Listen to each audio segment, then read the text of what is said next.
meeting to order. Stand to flag salute, please. I pledge allegiance to the flag of the United States of America and to the republic for which it stands, one nation, under God, indivisible, with liberty and justice for all.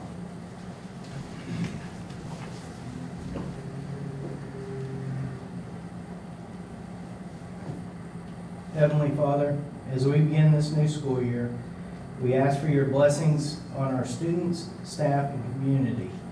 Fill our days with creativity, excitement, and growth. Guide us in fostering an environment of support, collaboration, and kindness. May this year be filled with new opportunities, positive relationships, and successful endeavors. Protect and inspire us as we journey together. In your name we pray. Amen.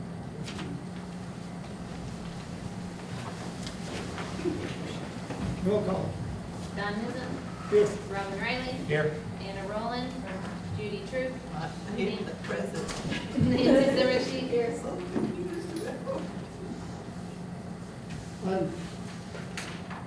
Item one, any comments from you putting out there? Yes, sir. Okay, thank you. We'll go on to item three, reports for potential report discussion, college remediation report. Our first one. Come up, sir. Fix this out. It's all the good news.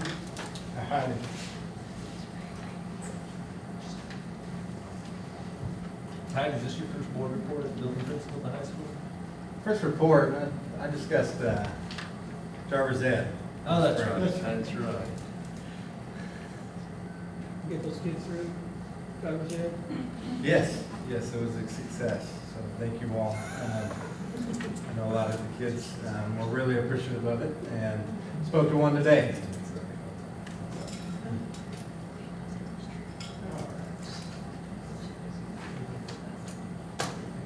Alrighty, so I'm here to talk to you about the 2022 Graduate College Remediation Report. So here's our numbers over here on the left. As you can see, we're trending in the right direction. Now, reading obviously is a concern, but in that same data, there are some things that need to be discussed and explained because that may not show the 100% true picture. So according to the state, obviously English we're doing great, math we're doing better, and then again reading, we've got some work to do there, but again, we'll discuss. So when you compare it to some of the neighboring schools or schools that are similar to us, again, you see the science there is 0 across the board for Enid and Stillwater.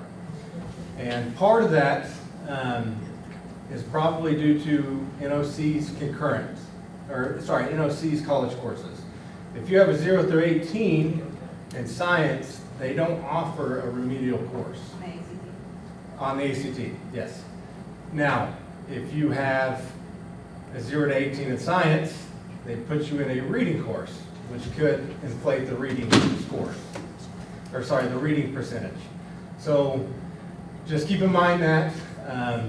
But again, English and math, we're doing well. We're trending in the right direction. And then reading, we still have some room to grow.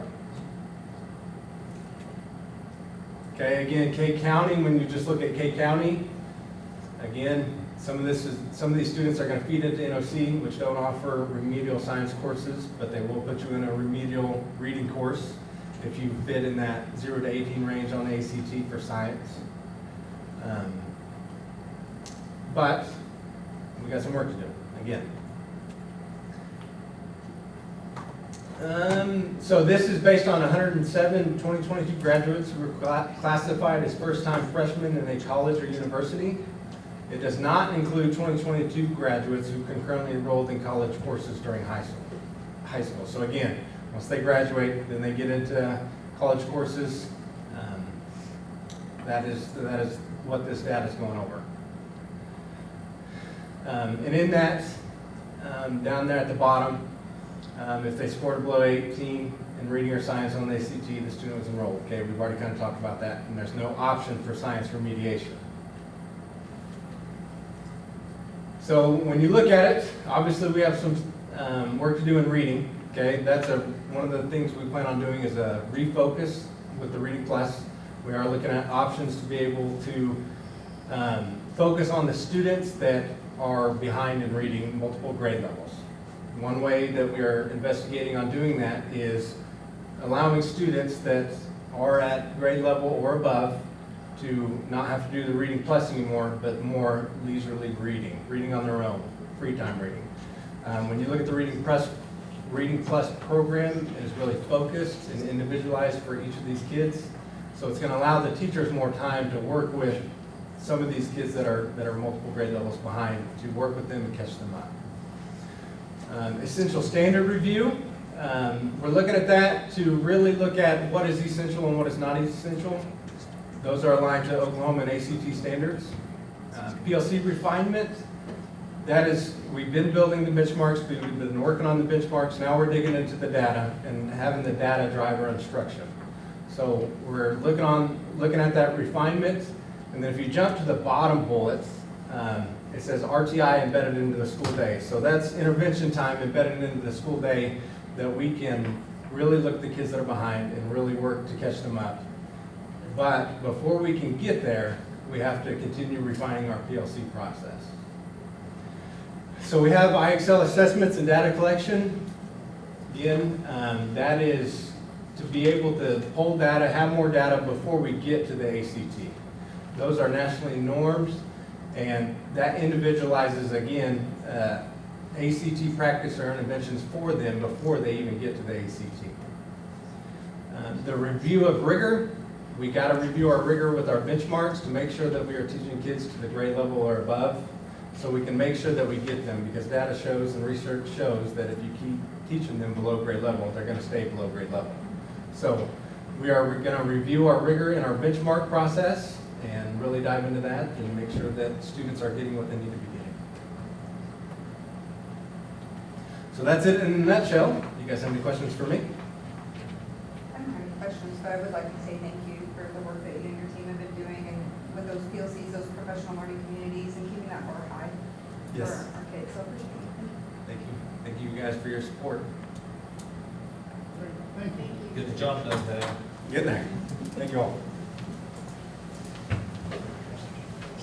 Dropout rate report.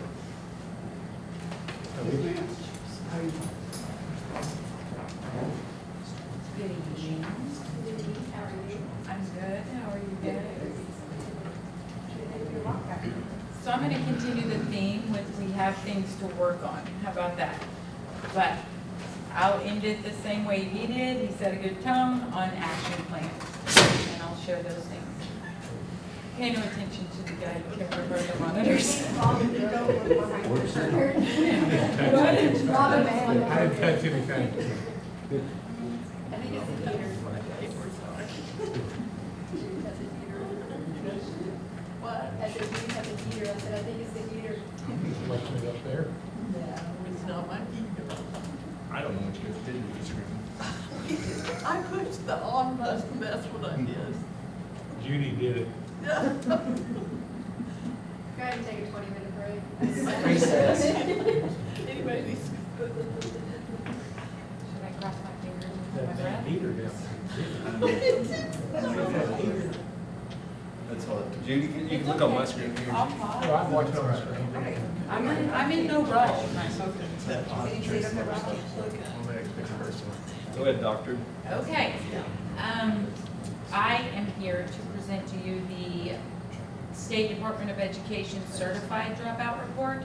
I feel like every time I get up here, I talk to you guys about the dropout report. You won't hear from me again probably till this time next year. With the dropout report. Yes, with the dropout report, not all things, right? So this one is for the 22-23 school year, not last school year, but the one before, that they just certified with the State Department.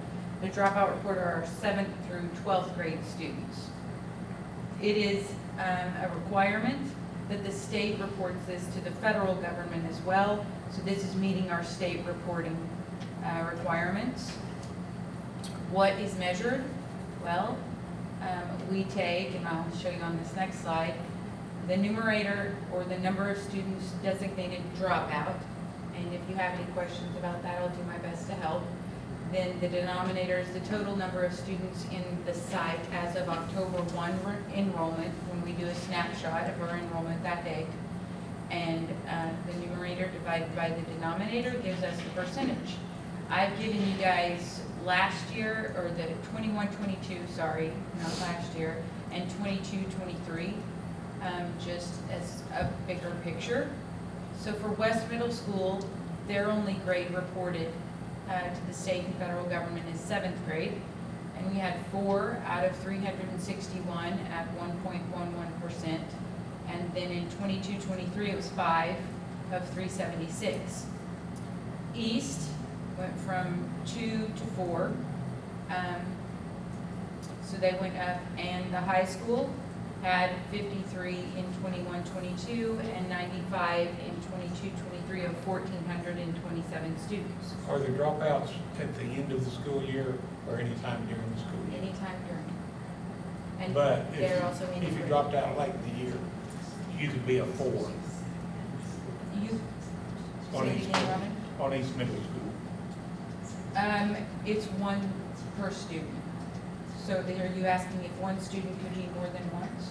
No, Oh, okay. Gotcha. you could drop out in March or April Yeah. and you would still count. Yes. Okay. So you don't count those, your dropouts until the end of the school, or the state doesn't count until the end of the year. Right.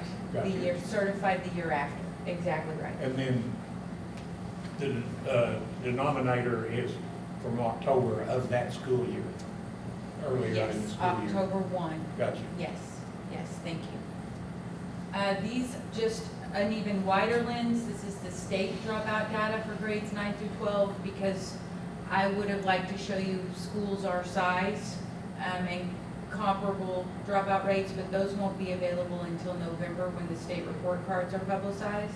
So right now we just have our certified report, but this gives a bigger picture of the state. And as you can see, the state was trending high to 21-22, then 22-23, it went down a little bit, but still it's not anything to be proud of, in my opinion. And it's no excuse either. We're still above for 22-23. Can you come back in November and give us a report? The state report card, yeah, I can. For the secondary sites, I sure would be happy to, because there's other elements of those, and I'm more than happy to dig in. Because our site principals are really paying attention to those too. So considerations of the data, and Robin this may have already been addressed, but it's one element of our state report cards, which they will come out in November. Accredited public school report cards are certified and published again in November. Data for schools of similar size or demographics weren't available right now. And then dropout totals can include students, and I've talked to you guys a little bit about this before, that move out of state and we don't receive the appropriate documentation, or if they homeschool with an unaccredited homeschool, or if they go to get their GED and even get their GED, they can count still. They fall under 18 years of age, can still be a dropout if we don't get the right records for them.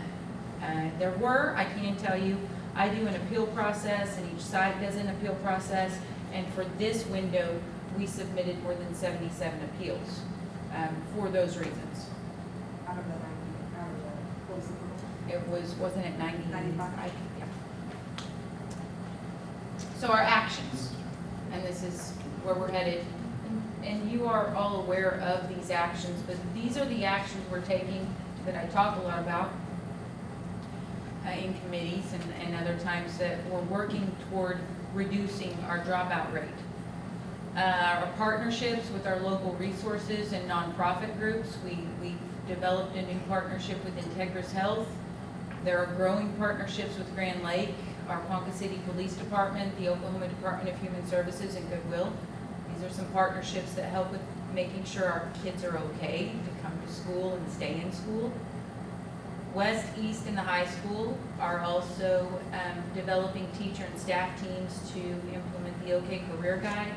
That's what we'll align to help those students see what courses do I want to take in 8th grade? What courses do I want to take in high school? And then what am I coming to school for that leads me to after high school? And connecting those dots with the alignment of that curriculum. Academic alignment and teamwork, Mr. Tagliatella spoke about it just briefly also, that we're working towards secondary alignment in ELA and math to get that preliminary information of our kids who are falling way behind earlier and address that, because that's one reason a student might drop out, is just overwhelmed, falling behind. We want to get those interventions in place earlier. A big goal of the board and the district in previous years, and continuing to grow and expand that goal, are extracurricular and academic programs for all students, because we know that if students are involved at school, they're less likely to drop out. So some of the examples of the expansions are athletics, music, arts, career tech, clubs, internships, our STEM academy that you'll hear more about in a moment from Alicia. So, and our goal also is all our juniors and seniors have access to and enroll in post-secondary opportunities. We're working more and more toward that goal as we progress with internships and our partnerships with Career Tech, our in-district Career Tech and out-of-district. There's a lot of work. I can't sing the praises enough of the work being done on concurrent, and then also advanced placement and work study. Because those are the things we're connecting the dots to after high school while they're still with us, and we can support them better. And all of these actions hopefully will take that dropout rate down, trend in the other direction. Any questions? How does our dropout rate collectively, 7 through 12, compared to the states? You want to go back to that one? Yeah, We're above it. I missed that one. We were still trying to make it or monitor one. There's that one. So we're above it. We were at 6.6 for 9 through 12, and they're 4.2. Now, we were beneath it in 21-22. It was 3.3 and they were 5.5. I can tell you a major contributing factor is attendance. And that's an improvement goal all 3 secondary sites have. The results of the appeals. Somebody messed with your mic. Huh? When will you know the results of the appeals? Of the appeals, those are the results. So you did appeal. It's very few that are reduced, but we try. We'll keep trying. Right. So what were we at? What was our total dropout rate? In 21-22, 22, 23, the last most current year. 6.6 yeah. and 4.2 was the state. Uh-huh. So we're a couple points worse than the state average. Yeah, it's about 2 points. Yes.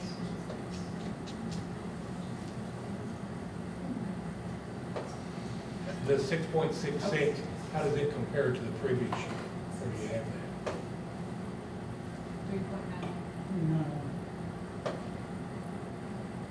3.9. But that's the only two that you have. Our enrollment went up. Yeah, that's the only 2. That's a pretty significant increase. It is. It is. Where I want to make a major contributing So, factor is is attendance. Sean still here? He is. You have to agree. I agree with you. I think it's attendance. It is. It's causing it. I So mean, what's that's the plan? Did we improve attendance last year? There were efforts. Well, that's a good politician answer. There were efforts, but obviously, I mean, we will see this year's dropout report next August that's certified. So this was the year before, on 2023, our graduates, not our 24 graduates. So was attendance worse this last year than the previous year? I'd say it's consistent, Thank you. I would agree. district-wide. It's just, Is that another politician's answer, or? no, I think that, I don't think it increased in much, and I don't think it improved much. I think it, But our dropout ran pretty high. 2 years ago, I think another contributing factor might be that there has been a lot more options for parents to choose to send their children to school that aren't just public brick and mortar, or they've had a wide range, so there might just be the intent to go somewhere else and then maybe they don't follow up with, or there might just be a lot of things. I think it's just the perfect storm of it all, but definitely it's on that list of stuff. I just think that the more choices there are out there, the more that you're gonna have to start to leave. I'd be curious to see the district level data once it comes out. Well, All we're expanding 22, our I think we choices. still had COVID measures. Yeah, but in we place. got a pretty big increase back from COVID And students, in students. and attendance And also. and COVID would have. Pro- Our cost attendance increase, went would up have hurt quite a you. bit. I guess. What was that, Judy? Many, many people are trying to solve the problem of attendance. I'm pretty sure we still had COVID stuff going on in fall of 22. Oh, I had- Like Agreed. masking and quarantines and closure. In 23? Fall That of was, 22. that was Devin and Sam, you're correct? Yeah. Did they graduate in 23 or 22? They graduated in 22, 22. 22, never mind, so that wasn't. This would have been maybe fall not. of 22. But then it is tricky little things. Thank Appreciate you. all your work, Dr. Thank you, Dr. Crocker. Thanks. STEM update.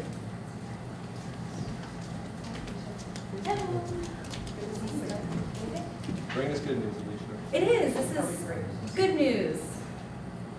Let's see that picture.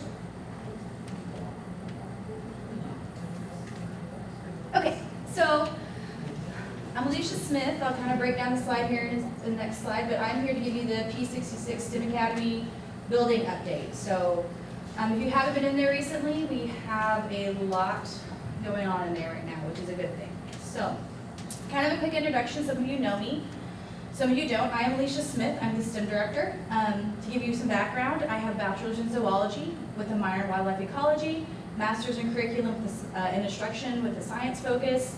I had 6 years in the science career field and 5 years in education, so I kind of bring a different mindset to STEM based on that. So, Alicia, where did you work at in the science career field? I think that's important. do we give you the short list? The short list. Okay. I worked at OSU in a biomedical research lab. I've worked for the U.S. Fish and Wildlife.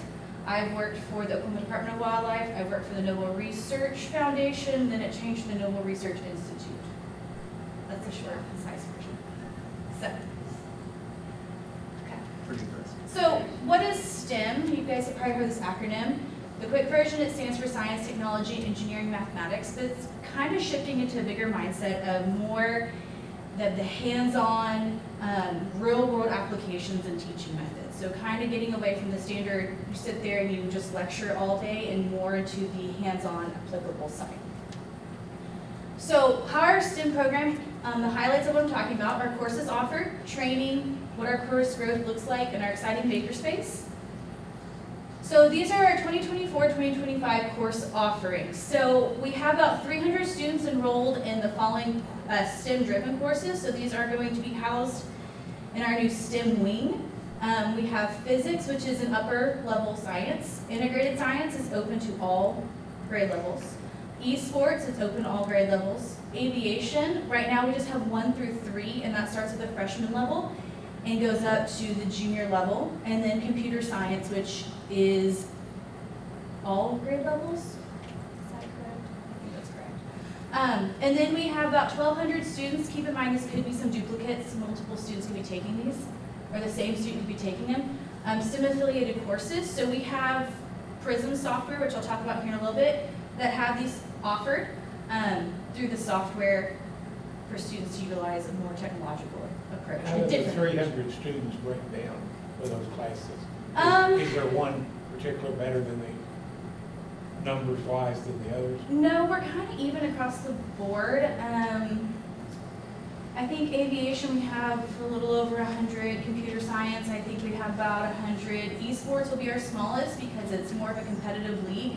So we'll max out between 20 and 25. Integrated science, I believe is about 40, and then physics is probably about 70, 80. That's just ballparking off the top of my head.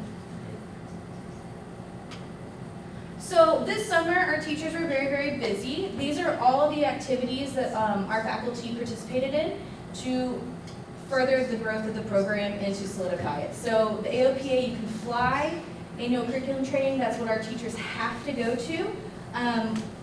It's either a virtual in-person training. One of our instructors went in June to the Tulsa Regional Airport and did a whole bunch of training out there.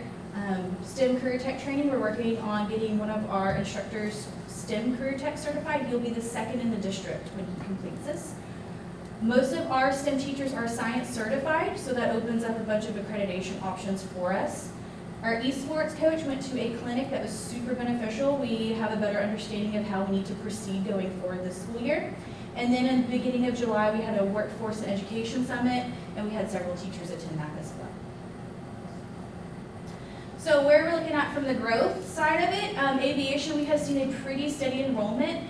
We have about 7 enrolled in Aviation 3, but we have about 40 enrolled in Aviation 1. And we're seeing about a 60% retention rate between 1 and 2, which is really promising considering they have other options. Esports, we have currently 19 players on the team. We'll be hosting another tryout at the beginning of the school year for new students who missed the tryouts, that sort of thing. If you don't know what esports is, it's electronic sports. It's a competitive video gaming, which is a huge up-and-coming market. They're offering full rides to colleges for it, and they're expanding on it every single day. So it's a really good opportunity, and we'll be competing in a league with other 6A schools from around the state. So our makerspace we have downstairs, the goal of it is any teacher can come and use it with a request form, so I have an idea of what's going on there. The goal is to encourage projects within different departments. The goal also by the end of the school year is to have pre-done lesson plans. So this is a good example. If English was doing a study over Frankenstein, we could do some sort of lesson involving it from a STEM standpoint. So try to get everything involved, all subjects involved, and it is kind of a dreamland. Anything you can imagine is kind of in there right now. So current progress. This is stuff that has happened this past school year. As you guys know, we kind of moved into March, so we haven't even had a full school year in the building. But this is things that we have started working on. So the in-district STEM PLC, it is basically participants from 6th grade all the way up through high school in STEM affiliated programs, where we come and we sit down and we start aligning the thoughts and the vision of what STEM looks like in our district. I can't remember, do you remember how many we had? 12, I think we had, 12 to 15, I want to say, in May, and so we're just hoping as the school year goes, we can get more involved. Prison software, this is what I was talking about, we offer. It's basically virtual reality headsets that have state-aligned standards built into them.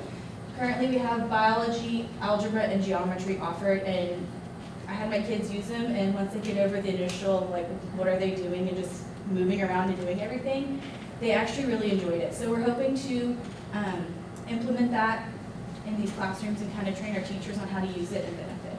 I tell you what, Board Member Riley is a big believer in those goggles. So we really appreciate him. Moving those from the other classrooms over to the STEM classrooms, correct? We really appreciate his support.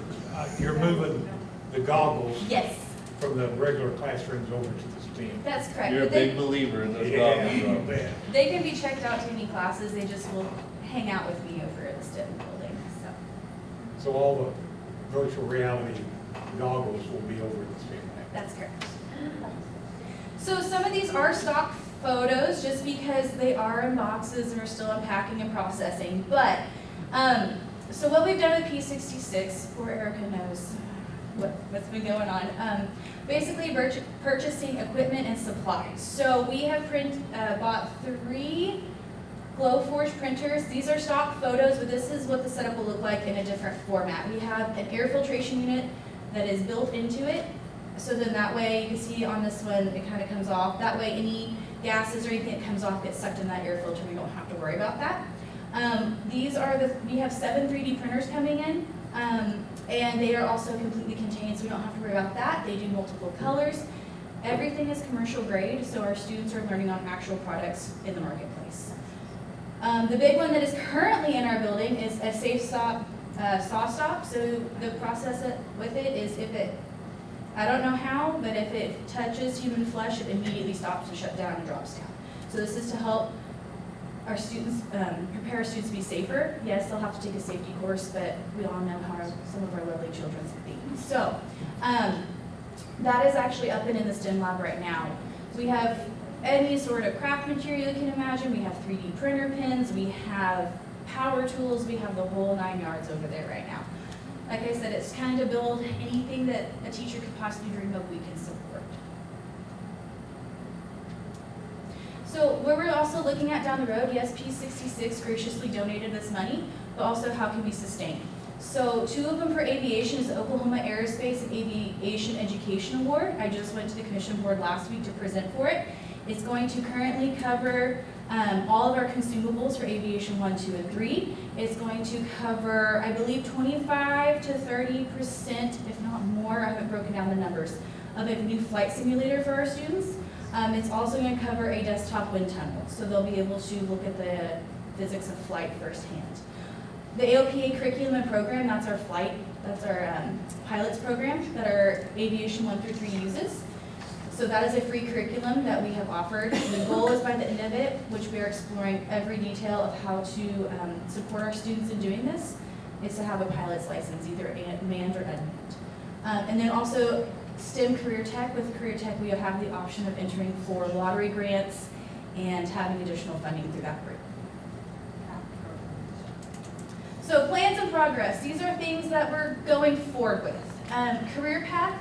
Dr. Hawkins kind of talked about the OK Career Guides. Basically, it's a way for students to navigate the course catalog a little bit easier. If I want to do this, what steps, what courses do I need to take to get here? These are mock-ups. These are not what we're going to do. I just put a mock-up together. So these are some mock-ups. As you can see, we have computer science, engineering, aviation. Year 1, it'd be like computer science 1, which would be coding driven. Year 2 would be computer science 2, which would be like a secondary coding, and then so on and so forth. It has electives. It also has Pioneer Tech aligned. So year 3 and 4, they have the option to go to Pioneer Tech if they choose. So this will help students kind of streamline what they're looking for and what courses they need to take to reach a secondary career, which the OK Career Guide is helping them decide in a way and helping them choose. Or we're discussing if we want to take our adult children.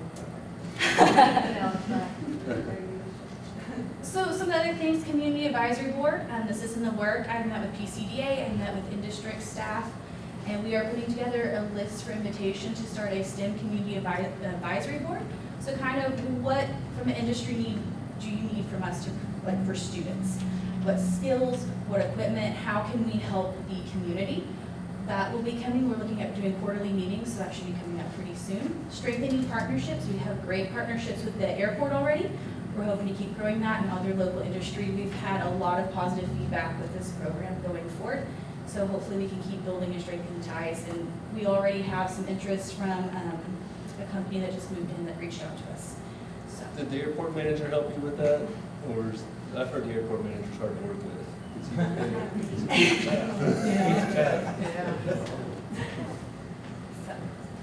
And then next, it's just starting.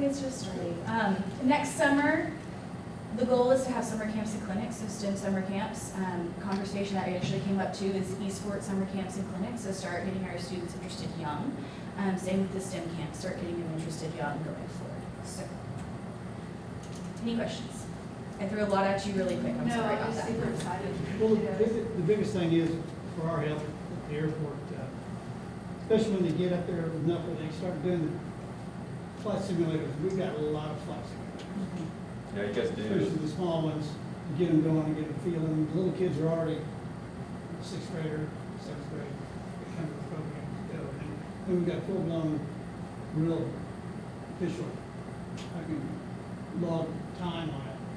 Supervisor to get that way when they start learning to fly, they fly a simulator. So we're hoping to help them out as much as we can. They can bring them out anytime and then make it work when it gets to that point. And this is our first year having an Aviation 3 class, which starts that flight stuff. So as we're going, we're still kind of learning and adapting as we go. So that's why we don't have anything definitive yet. So. Well, and I'll tell the board this, you know, the STEM building was part of the October 21 bond projects, and it was the one project that kept me awake the most at night, because it's a lot different than when you build a baseball stadium, you know what's going to happen there. You're going to play baseball games. Everyone knows what that looks like. But when you say we're going to build a STEM lab, we don't know what's going to go in there, what that's look like, what classes are going to be there, how we serve the community, the public. So a couple things that fell together. One, we knew we needed some outside help with funding, because it's one thing to build it, it's another thing to equip it and run it. And Phillips 66 stepped up in a big way, and then two, this board stepped up in a big way, and letting us get a STEM director that can help us plan courses in coordination with Dr. Hawkins and high school admin. We had to figure out how to fold that in, right? So it's we already have some great programs at the high school. We had to fold this in to talk to our staff and tell them this could be a great resource for kids. And I'm excited for our first year with it. There's going to be wrinkles as we iron those out and work through those. And you know, we've already ran into some little issues here and there, but our team's going to hammer those and be done. I'm excited. I can't wait for this time next year when we can report out on some of the stuff we did for the summer for our kids and our community. I think it's, when we talked to Phillips 56, we thought this could make a generational impact in our community. And their donation, being able to help equip it and staff it for the summer, I think we're going to be able to do that. So we'll keep bringing her back each year and see how, report back on progress and how we can grow that and incorporate it as kind of a district foundational core piece. What's your projection for number of students 2 or 3, 4, 5 years out? Oh, a lot. Is that a technical number? That's an unpolitical answer. You know, you must have trained everybody, Adam. Don't promise anything. No, I think honestly, just walking in the building, you've all been in it, the community's been in it, it sells itself. I mean, you feel the energy when you walk into that space. Do we lock it up at night, right after school, door, everything is well what's in there? Okay. All the doors automatically lock unless you have a key. Nice. And on the esports, Alicia, Yes. what's that look like? Is it a spectator sport? Do people, I mean, do they play at the clock? So we actually incorporated into the 7th hour like in athletics. So they have more time to practice. So the league that we are doing is the Oklahoma, I always get the acronym wrong, Oklahoma Scholastic League. It's an Oklahoma run. It started as a grassroots and now has over I think 152 schools in it.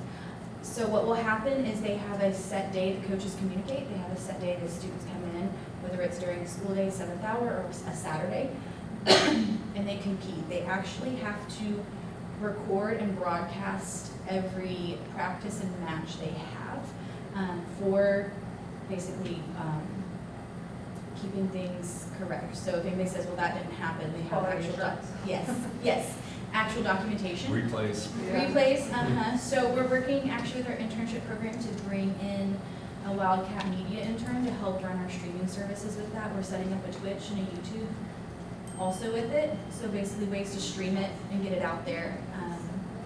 So we have 3 different games going. It's Overwatch, Rocket League, and Super Smash Brothers are the 3 that we have going right now. Super Smash Brothers is a Nintendo Switch game, so they'll be playing that on a Switch stream to a computer monitor. The other 2 are online computer style games. Did that answer your question? Yes. Good, thank you. Thank you. Awesome, thanks. Few things happening in the high school. I love it. I'm just gonna Yes, Jeff. Jeff, bring us good news like that. Oh, I wish I could follow that with some really good news. Did you bring snacks? Yeah, I got them. They're out in my truck. So, a while back, well, for every year for the last 8 years, I've been asked about community eligibility, whether we qualify for that. So Adam asked if I could come and present it. Some of you have already heard this information at the committee meetings last month. But for the public, I know that you get asked a lot, why can't we be free like Bartlesville, Tonkwall? And so I'm going to try to explain the program to you tonight. And community eligibility is a program by the USDA. Now, what's unique about this is the USDA is pretty much 86% of our funding. So it's a big part of our funding. They're the ones that make all the rules. There's not any other rule maker that comes from the menus, how we're designed, what we offer, and stuff like that. And so community eligibility is just, it's called CEP, and it's a non-pricing meal service option for schools. And you can participate with it as district-wide, or you can participate by site. And so we've been looking at this since 2016, even though it started in 13, 14, and it was piloted around the country. I did serve on the national committee that did bring community eligibility, so I kind of know the politics behind it and what it's about and what. And so what it says is schools that adopt a CEP are reimbursed using a formula based on percentage of students that qualify. And so that is the key that keeps us in or out of it. So the eligibility part of it, the schools must meet a minimum level identified students. And this identification for free meals a year prior. And so we have to, and this is a biggie, this is huge right here. And the district has to agree to cover the non-federal funds that cost more to the district. So that's a biggie right there. What is a eligibility? That is direct certification. Direct certification comes through the Department of Human Services, State of Oklahoma, and it's 5 different programs that you have to participate in as a household. And right now, last year, we were at 54% of our households that participated in that. So that's kind of low. You really need to be much higher to participate in. Now, just, editorializing, this is designed for schools that are identify students with low income. Well, we already have something that's called free and reduced lunch. So this benefits those students.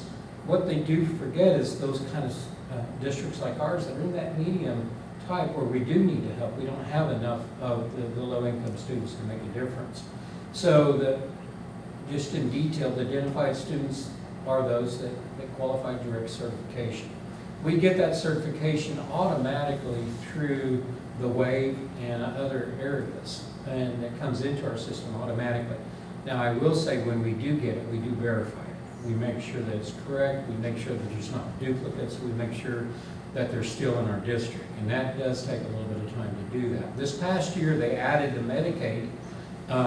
We were selected as a state to participate in that, and that did help bring up our percentage a little bit, but not as much as I thought. I thought it would bring it up a lot more, but it didn't. And so a Head Start, Migrant Youth Runways, and those are also put in there. So the pros of us going into the community eligibility provision is all students eat breakfast and lunch free. And so another huge thing, no low income application process. And then also a provision of that is no collecting debt. That's huge. That's huge for us. We had over $18,000 in donations this past year on paying for lunch debt. And then finally, the public perception. I kind of put that with mixed remarks on it on public perception. Because as a public, if we as a school can feed our kids free, that is a big deal. But if you're with the Chamber of Commerce, that's not a big deal. That's kind of a mark against us. So we say we're that much of a low-income community, can we support different types of businesses? So it's kind of a pro, but not a pro.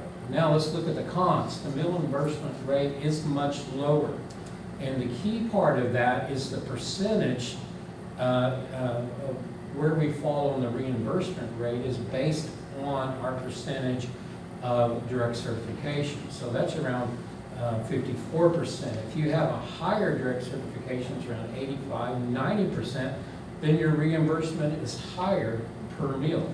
Now that makes no sense to me because if you're already higher, you're already getting the higher rate.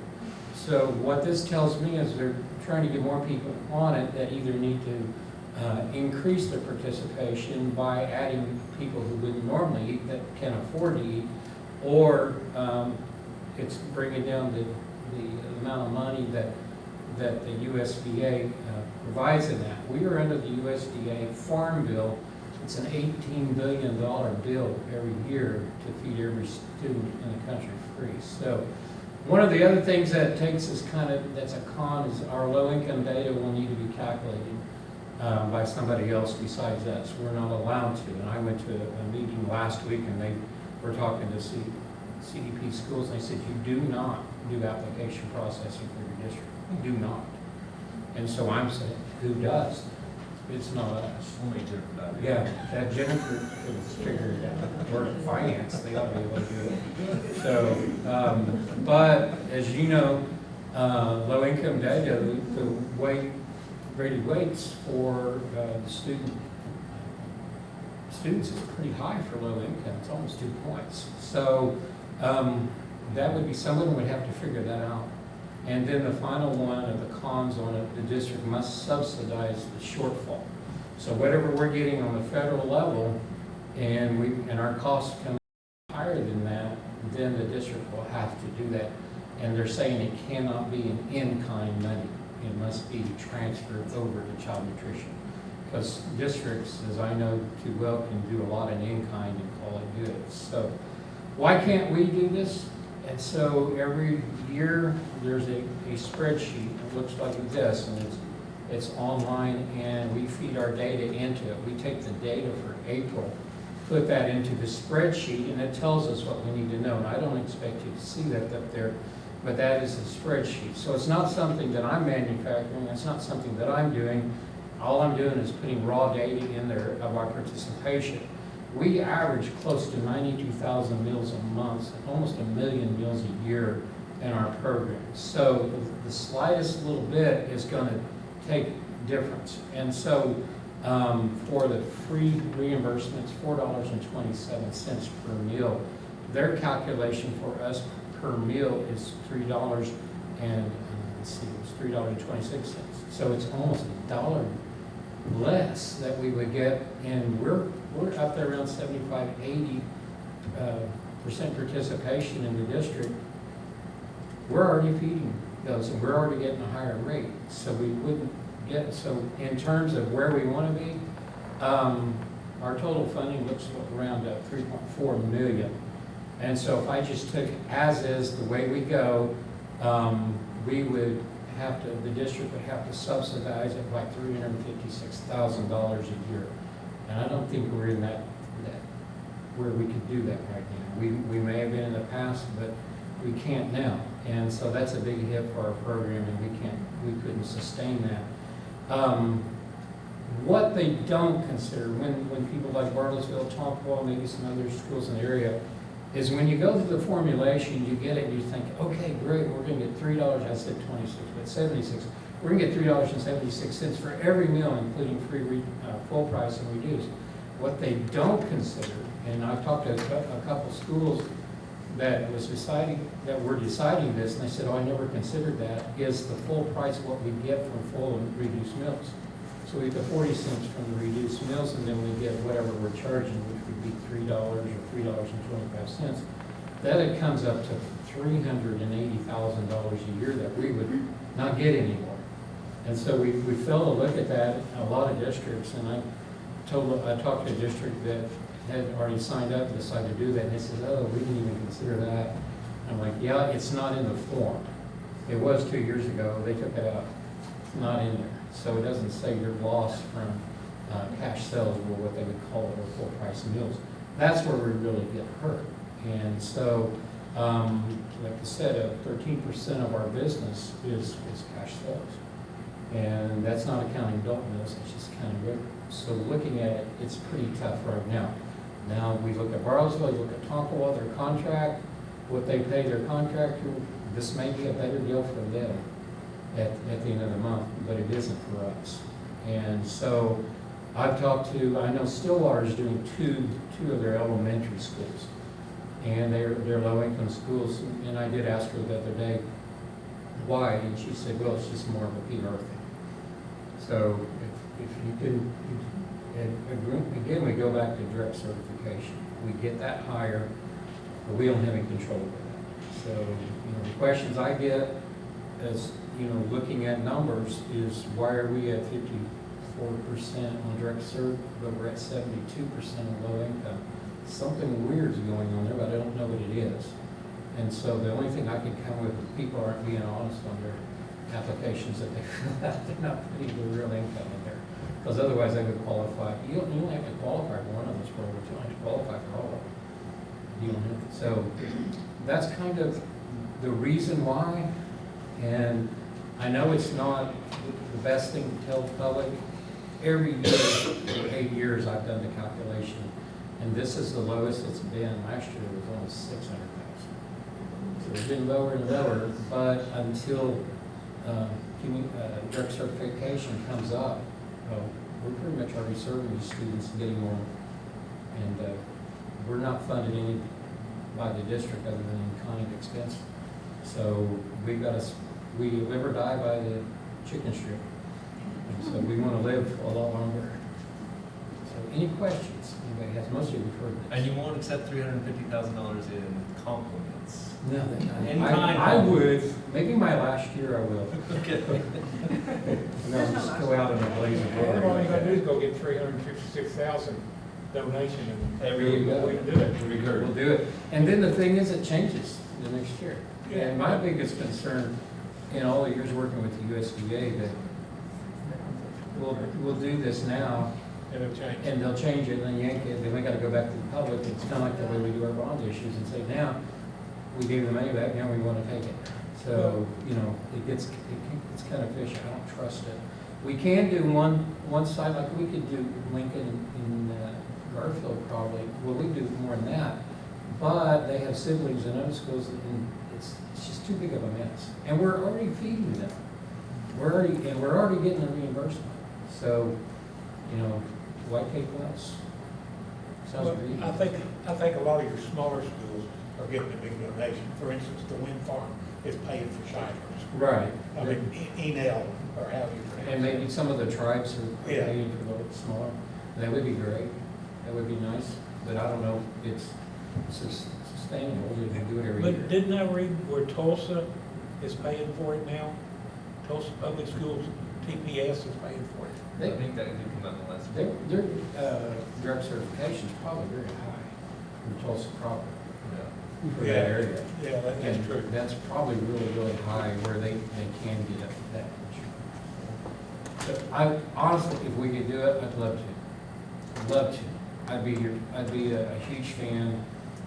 I'd run up and down the football field saying free lunch with a flag going, everybody gets to eat free. But one, I can't run, and two, I don't have any flags. Just get $500,000. Another $500,000. Thanks, Jeff. Well, thank you, Jeff, for sharing that. Thanks, Jeff. Thank you. Staffing update. All right. Visit. Man. Awesome.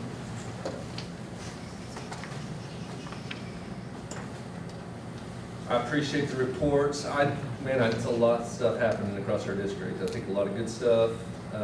Great day today. Man, it was a good day. Brand new teachers all showed up. No one was gone. That was exciting. I thought that was incredible. Just a little bit on the staffing update, 51 new certified employees. Last year we did have to fill 64, so I like that number. That's a good number. What's this week look like? It's just intensive onboarding. It's just a lot of how does school work, how does Ponca City Public Schools work, what do we expect from our teachers, what do our students expect from our teachers, what's our community expect. When you look at the state statutes in Oklahoma, Title 70 is right up there, and that's education. That's the laws that deal with education in the state of Oklahoma. Is right against there with Title 21 with civil rules. I can't remember what the taxation one is. I think it's like 36.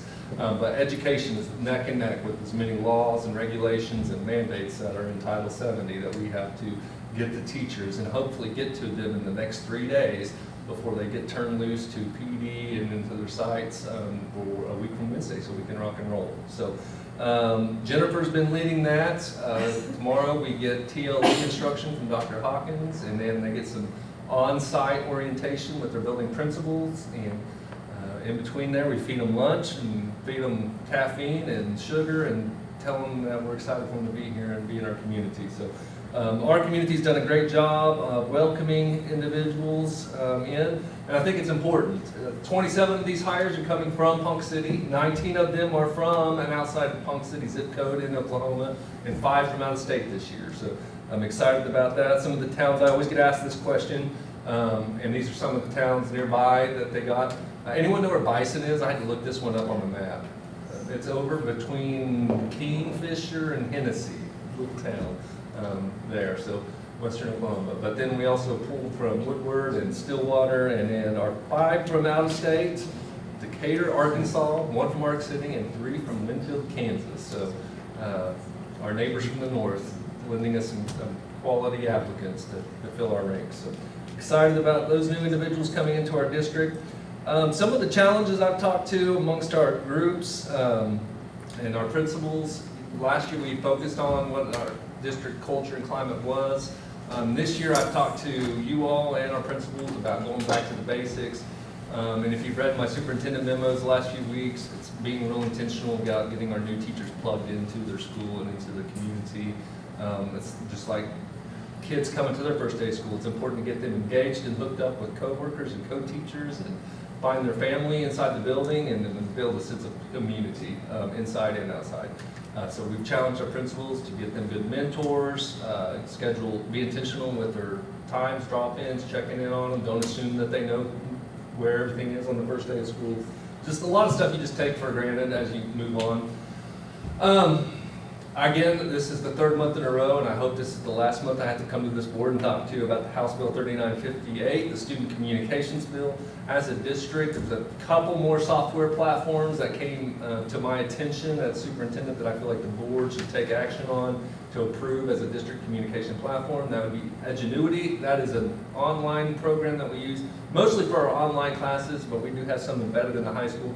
But there is a way in that app or software that a teacher could message a kid like, hey, you're messing up on this problem right here, and that would be a violation of the one-to-one student communication. And then, as you know, if I was informed of that or administration was informed, the first thing we have to do is notify the board, put the teacher on admin leave, notify all 5 board members. Whether that teacher was right or wrong, that's a whole different how that investigation plays out, but no matter what, they still get a letter in their personnel file. So to avoid all that, I would like to recommend this board approve Edgenuity and Discord. And Discord, I'll talk to you about, is a communications platform for our esports team. Should be all voice one-to-one, or not voice one-to-one, but voice chat between players and the coach. There is, though, a chat box that you can type into, and that would violate if it was a one-to-one chat between student and a coach on the game, if you will, that could result in administrative action. So doing this by the board taking action to approve those on the communication platform does not preclude any, if there's any wrongdoing on any of those communication platforms, we would still take care of it on the administrative side. But it would also, if you guys took action on it and it was ever reported to us, then we don't have to go through the whole administrative leave unless it was something that was severe and they needed administrative leave. So any questions about those 2 communication platforms? Awesome. You've heard a little bit about, I wanted to give you a little update on our July 18th Workforce and Education Summit that this school district participated in. Ms. Troop and Ms. Rowland were there participating as board members. Thank you for your attendance there. Some of our district level admin and some of our site-based teachers, leaders across the district attended this Workforce and Education Summit at Career Tech.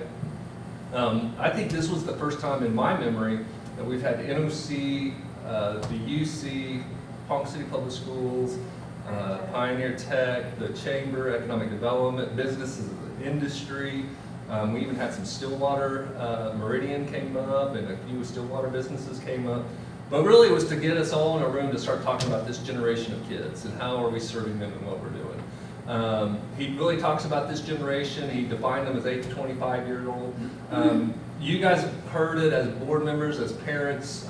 I hear it sometimes from teachers or others in the community that say this generation of kids is the hardest kids, or the most difficult kids, or whatever. It's really no different when Judy, when you were in the classroom, that generation of kids was probably rough and the roughest generation ever.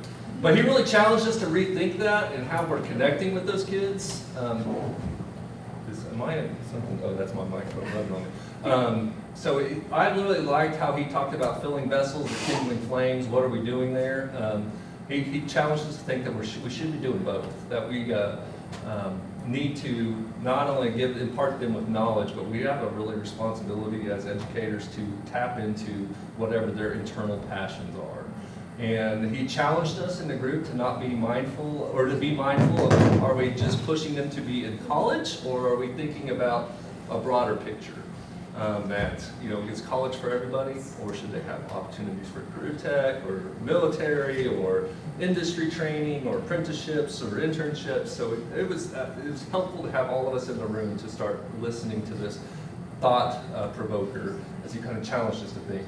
3 questions he posed, and if you answered no to any of these questions, then you do not capture that student. And it's, do you see me as a student? Do you hear me as a student? And do I matter as a student? If that student answers no to any of those questions, you've lost them. And that's our challenge to our teachers and staff. It's something that really challenged me because I get so up at the go, go, go, and I kind of stop looking at the people around me and thinking about the individuals that we're put in front of. So I thought that was just an incredible opportunity to do. The other thing he talked about, and I really liked this, was shifting our mindset from being a punitive mindset to thinking about it from instilling a competitive advantage. So our back to basics, this theme that we're doing this year. This board's talked about we need to get back to enforcing our school policies on dress code or cell phone usage, or just doing the little things correctly. And we can come at that with a hammer and say, if you're going to do it this way, because why? Because I said so. And we're not going to engage the kids, and we're not going to see success. But if we can figure out what their passion is, and if we can say, we're doing dress code because we want to see you be the best you can be, and we want to see you dress for success, or you're going to need to be ready to get into the workforce, and you're not going to be able to do it in your pajamas or your halter top. We think it's important that we have a cell phone policy because we want you to learn how to make eye contact, engage in conversation, and listen to the others around you. So all of that goes from that punitive mindset to why we're trying to create a competitive advantage for our kids. So I just thought he was phenomenal. Guys, I wish you guys could have all heard him. You can look up his stuff on YouTube. It's phenomenal. I'm not going to go deeper into it, but we have a follow-up meeting later this month with all the individuals there to talk about our takeaways as organizations and how we can better partner to help reduce these silos to give our kids the opportunities they need. Because, it's just really cool stuff. He challenged us with the career pathways that we're all kind of working on internally. Because I think it'd be really neat that if a kid walked into Algebra 1 and says, why do I need to know this? We can say, if you're taking this class and you're interested in these career fields, these are opportunities you have in front of you. Locally and regionally, so I think it takes good partnering to make that happen. Registration updates, let me give you, our numbers are trending better this year. Right now we have 4,145 students, so we're showing a small increase. This time last year we were right around 4,100. We still have about 400 kids in the registration center that are either needing immunizations or residency checks, a variety of reasons that they're not done. We are hitting limits at Woodlands, Union, and Trout, and we normally do on different grade levels. Not all grade levels are full there, but we are starting to hit there. And I'm just saying this out here for the community and for Callie to print on Meet Your Teacher Night. And I can't remember what night that is, the 19th, I think. The registration center is closed that day, so teachers and principals can print out their class list. So if parents show up to Meet the Teacher Night and didn't go to registration, they're not going to be on a class list anywhere, and they'll need to go to registration. But we need that day to get numbers finalized, get all those kids assigned, and then principals can get those printed out and ready to get hung up in the building so parents can show up and know where they go for Meet Your Teacher Night. So do they have computers available at the sites that night that they could? To help with registration, they will not. They'll just need to do that. This has been a practice we've done the last few years, and it actually gets more people to get to the registration center. So they have to go do it in person after that? Yeah. No, they can still go do it online, and they can, if they have like a residence check, that won't get approved that night. So, any questions on registration? It's going well. I have some ideas on how we can change that next year, but I like it right now. It's going good. OSSA reclassification came out. We are going to remain in 6A2. We grew again, you guys knew that, but we dropped to the 30th largest school district in Oklahoma. Last year we were 28th. This year we will be 30th. Where did that shake out? You can see here I started with 6A ranked 25. I didn't go all the way to number 1, but I went all the way down to 37. So you can see that where you can see growth and all that. Interesting tidbit, every 6A school grew in enrollment. It's interesting. Every 6A high school I thought was interesting. The first school in Oklahoma that did not grow in enrollment compared would be Booker T. Washington. Was the first school, number 35. So your top 34 schools in Oklahoma all grew in enrollment. I don't know what that means, but I thought it was interesting. Post-COVID? Yes, that, and you had a lot of people that maybe were staying at home for their middle school years and now they're in high school. Yeah, yeah. I thought that was interesting. Notable notes, Broken Arrow, Ponca City's high school ADM was almost 1,400. How does that compare to the largest 6A, Broken Arrow? 5,964 is their average daily membership. And they grew 405 ADM in the same period that we grew. I see noted there, every 6A increased. How did we compare to the other schools? Ponca City's 81, to Enid's 34, Bartlesville's 91, and Stillwater's 41. How did we compare in Kay County? You can see there, Tonkwall, Newkirk, and Blackwell. I just thought it was interesting looking at their enrollment at their high school. Moving on. Key dates. I told you new teachers arrive today. Tomorrow we're taking them to the country club. Randy is driving them, I hope, safely. And we will go there, and then our previous superintendent will welcome them. I hope board members, you can join us at 11:30. It's a great deal. Businesses sponsor a teacher. All certified teachers arrive Thursday, so board employees come Friday. We have our back to school breakfast and kickoff rally for the first time since the late 90s this Friday. Callie was so excited from it for the newspaper, he took the day off. So, but that was it for me, it's for vacation. So we'll have to send him pictures of that day. First day is Wednesday, August 21st. I hope to see all the smiling faces and visit every single site. I'll have my senior this year as his dad, so my first time to ever have a senior, so I'm excited about that. And I'm not sad one bit. And then something of note to this board, you guys have heard great presentations all night, and I apologize that we had so many cool things happening across our district. Sorry, not sorry. But another great thing that this district is doing is on Saturday, August 24th, we get to go down to Oklahoma City to present to the Oklahoma School Board, Oklahoma Secondary Schools Board Association on the growth and success of our internship program that you all set up in conjunction with PCDA.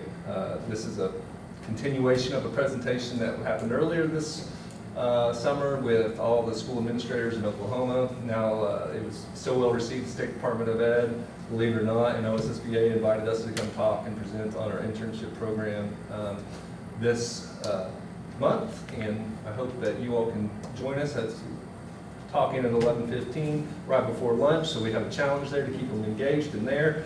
But our last presentation went really well, and I'm excited to present to other school board members and communities across the state the success we're seeing in Ponca City with our high school internship program. So, any questions for?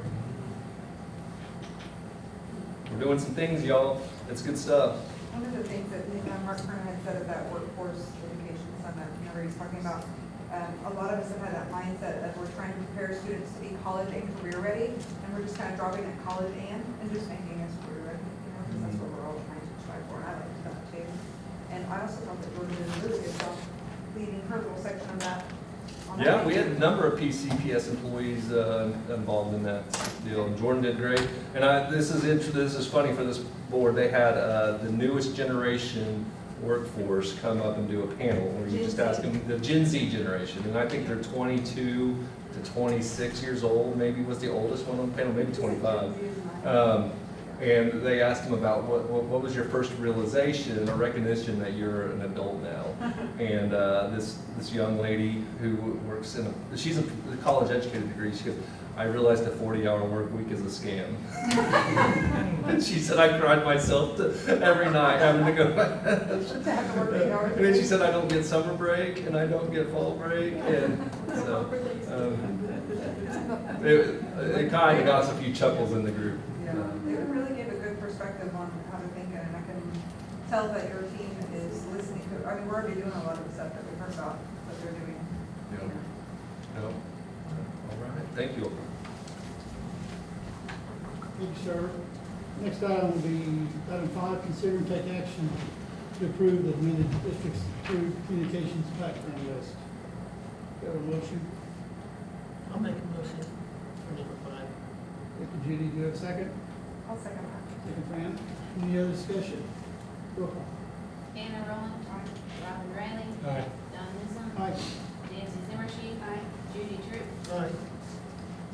Motion passed. Thank you. Next item will be consent agenda. Motion required to the approval of the consent agenda as printed or as amended. Board members may, however, call for a separate vote on any for all items listed on the consent agenda. First one is the minutes of the July 15th, 2024 regular Board of Education meeting, and the second one is the contract agreement for 10,000. Got a motion to approve? I'll move to approve item 6. I'll second. Thank you. Any other discussion? None, roll call. Nancy Zimmershed. Anna Roland. Don Newsom. Aye. Robin Riley. Aye. Judy Truitt. Next item will be 7, action items. Consider and take action on the following district's financial report. Items 1 through 14, well, A through W. I'll move that we approve item 7, 1A through W. Do you have a second? Second that. We talked about just about all of them. Yeah. Any other discussion? If none, roll call. Judy Truitt. Aye. Nancy Zimmershed. Anna Roland. Robin Riley. Don Newsom. Aye. Motion passed. Next item will be consider and take action on the approval of the child nutrition handbook. I'll make a motion. Thank you. Second. A second for Judy. Any other discussion? None, roll call. Anna Roland. Judy Truitt. Aye. Robin Riley. Aye.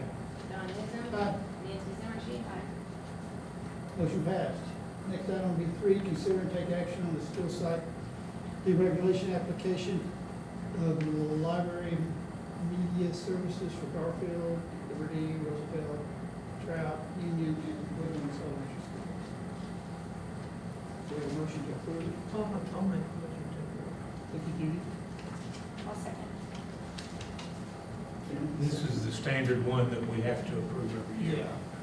It's To keep from hard to putting a approve. librarian at every In location. my heart of hearts, I think there should be a full-time librarian in every elementary school, but in order to make it where we can have even a librarian in our school, we have to do it this way, I think is the way that I understood it in the past. And you couldn't really find them if Right. you wanted to. There is one school that's not on this list. We did, that's true. Wes was on there every We year, were but able to this find is a the first year to go credentialed full-time. library media specialist to replace Cynthia. We appreciate our librarians. That's No all. discussion, roll call. Don Newsom. Aye. Robin Riley. Aye. Anna Roland. Judy Truitt. Aye. Nancy Zimmershed.